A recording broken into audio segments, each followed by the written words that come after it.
Hello， 大家好，歡迎收睇另一集嘅 Man on Wheels。同單車有關嘅動漫真係唔算多，較為出名有一部叫做《飄速宅男》。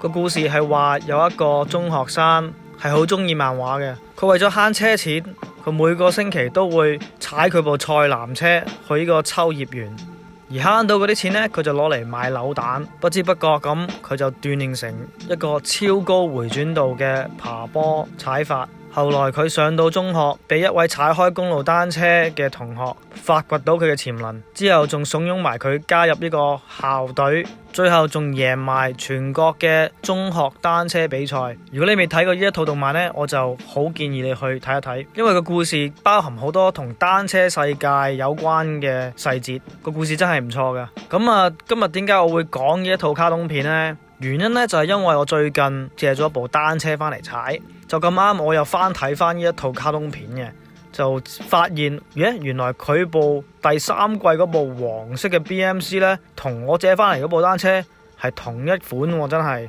睇落去似同一部單車啦。大家都係碳架跟呢個電子變速嘅 group set。咁今日呢，就會同大家介紹下呢一部 BMC Team Machine SLR1 嘅改裝版。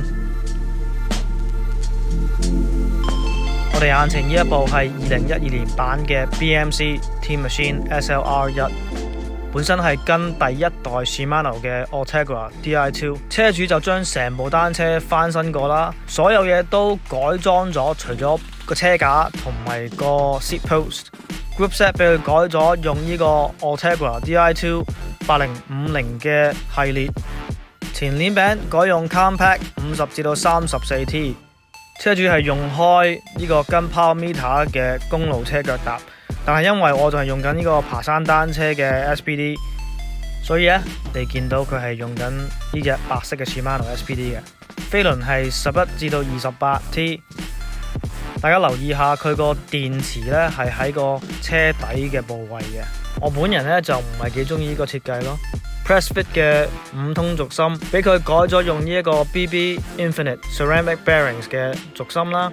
車鈴係用全碳一對 Mavic Cerium Pro Carbon 嘅 SLC， 25mm 高度，前後夾埋重1390 gram 嘅。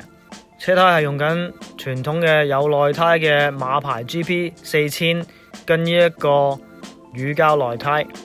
剎臂咧就係用呢個 Switch Stop 嘅 Yellow King， 我哋聽下佢個恰聲，同到 Hyper 比啲聲沉好多。頭先講過啦，個 seat post 係原裝嘅，單車凳就用呢個 Sanmoku 嘅 SPD Racing Protect。我唔知道係呢個設計嘅問題啊，定係因為部單車最啱我 size 啊，張凳係超舒服噶。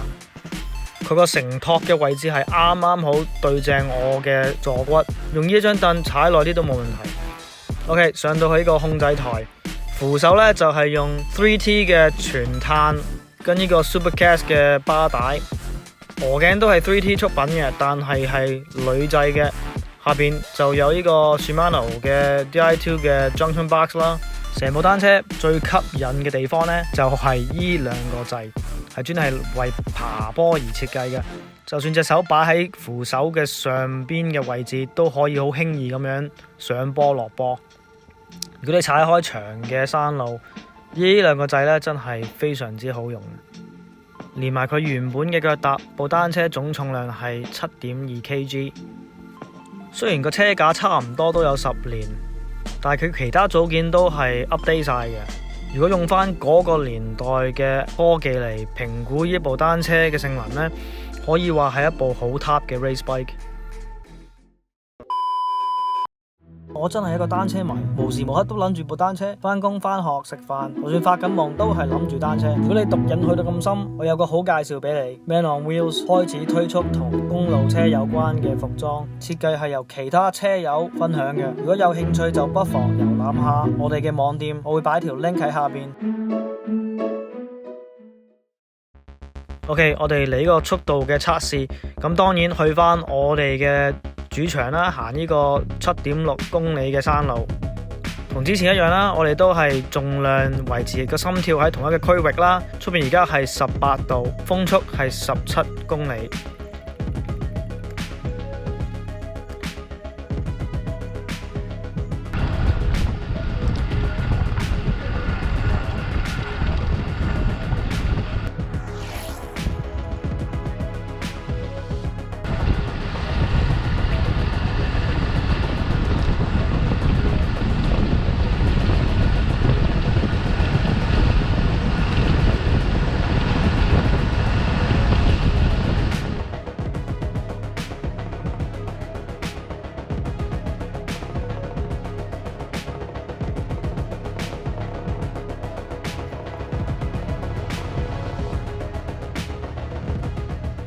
OK， 圈速時間係16分02秒，平均速度係28.6公里，最高速度去到64公里嘅，同我部用鋁鈴嘅 Giant 比，足足快超過1分鐘。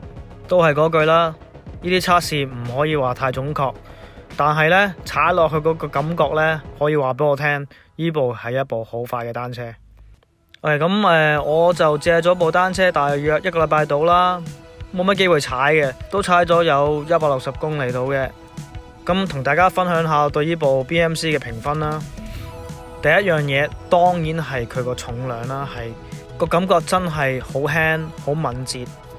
一開頭呢，我就有啲擔心嘅，因為佢個飛輪係11至到28嘅，我就驚上唔到啲好斜嘅山咯。但係踩完之後嘅感覺呢，就唔差喎，真係，因為佢前面用 Compact 50-34鏈餅加部輕嘅單車，原來咧踩啲好斜嘅斜坡，去到即係18% 以上到啦，都冇問題嘅。但係要企喺度踩咯，要離開個座位咯，係改變咗我嘅踩法啦。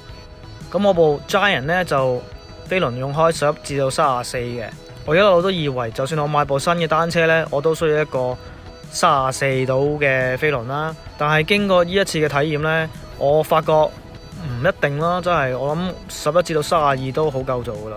一部啱自己身形嘅單車呢，發力係好好多。如果你長時間要爬山呢，話唔定需要個大啲嘅。呢一邊嘅山路呢，我覺得夠做。OK， 坐車嘅姿勢呢，我就發現呢一部 BMC 呢就 aggressive 好多啦。我個身係好明顯瞓低好多啦嚟踩啦，所以踩完第一次呢，我個背脊係真係有啲痛嘅。我覺得啦踩多幾次呢，我個身體應該適應得到噶啦，唔會有呢個問題。另一樣嘢我發現呢，就係雖然呢一套 Mavic 呢係25mm 高度，一啲都唔高嘅，遇到側邊嚟嘅風呢，佢反而呢個感覺係擺過我套 Hyper 38mm 高嘅碳鈴。套 Mavic 全新買翻嚟呢，個價錢仲要貴成倍喎，但係個感覺呢，就冇咁輕，亦都冇咁硬，擾流狀亦都冇咁好。呢一方面呢，真係要讚下 Winspace。OK， 今次呢係我第一次用呢個電子變速啦，真係大開眼界。撳一下掣，竟然可以咁準確、咁快嚟變速，係咪真係有需要用呢個電子變速呢？我唔覺得啦，但係用完之後呢，真係有啲上癮嘅，係好似係用完之後你唔想翻轉頭用翻普通嘅 wire 嘅變速器。咁總結嚟講呢，呢一部 BMC Team Machine 呢，真係一部快車嚟㗎，可以話係一部逼你踩快嘅單車咯。佢係完全改變晒你踩開你踩過嘅路嗰啲節奏嘅，係即係點講呢？我用我部Giant踩開嗰啲，例如嗰啲上山位，有時有啲係你知道你一口氣過唔到嗰啲位呢，佢唔係啊，你會發現你會做到啲你平時做唔到嘅嘢，所以係令到你嘅速度啊，所有嘅節奏都唔同晒咯。佢套碳鈴嗰啲剎掣聲呢係好吸引嘅，個剎皮磨嗰啲坑位呢，嗰啲聲係好特別嘅，似嗰啲電動嘅小型賽車放油嗰陣時佢減速嗰啲聲咁咯。加上電子變速嗰啲聲，特別你轉個大餅嗰陣時嗰啲聲係好獨特嘅。駁埋部 Di2 落個馬錶度，可以俾到你更加多嘅功能啦，令到踩車個感覺好似複雜好多咯。In a good way。如果用幾個字嚟形容呢一部單車呢，我諗我會叫佢做戰鬥機咯。唔知道大家有冇幫自己部單車改名嘅呢？我自己就冇啦，但係如果我要幫我部真人改名呢，我會叫佢做 SUV 咯，因為踩完一部咁輕、咁快、咁多 technology 嘅單車之後呢，上返一部唔啱我身大部嘅用緊8速嘅女架單車呢，個感覺真係好似揸緊一部 SUV 嘅，真係。歡迎大家喺下面留言，同大家分享下你嘅單車名，希望大家會鍾意呢一條短片啦。今日就講到咁多，記得 like 同 subscribe，多謝收睇，下次見。